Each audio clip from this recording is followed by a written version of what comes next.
20%. The 80% we don't know. Only the 20% have access to. Yeah. It's all there for us to discover and them to discover us.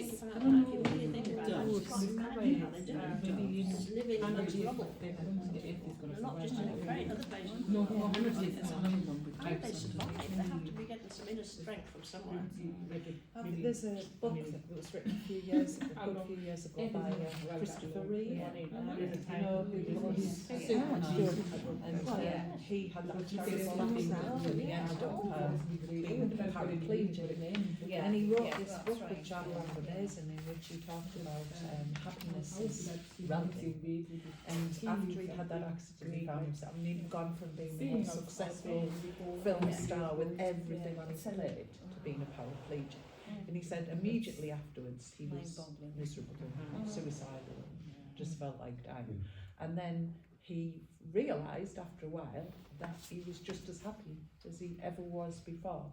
And it is because he had a lovely family, that his happiness, yes, he had to adapt and he had to change, but he was as happy as he'd ever been.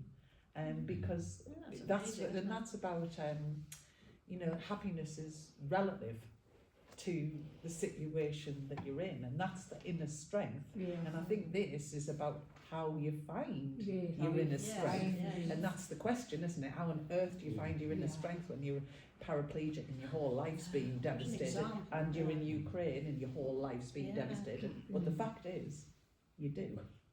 And you do find it because 40 years ago, in 1990, we went through the invasion of Saddam Hussein in Kuwait, and the Iraqis came in and occupied for 7 months.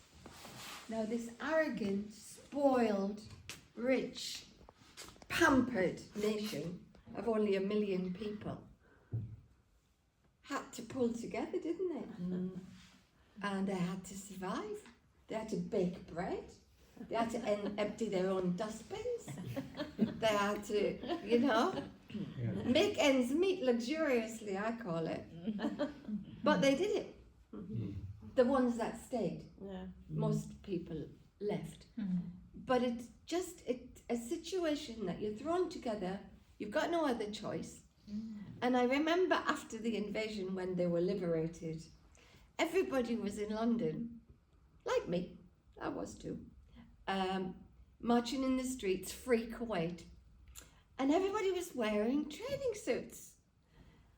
And back in Kuwait it had been satin and silks, you know, those days when the fashion was very soft and flowing and Chloe and all of this. So anyway, they said, we're going back to Kuwait and we're going to continue this, we do it ourselves. Well, that went down the drain very quick.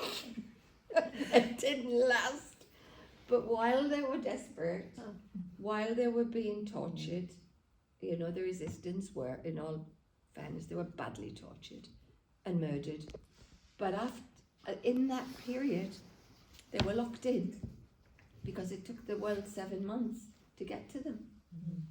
So they did hang together, like the Ukrainians, like Gaza.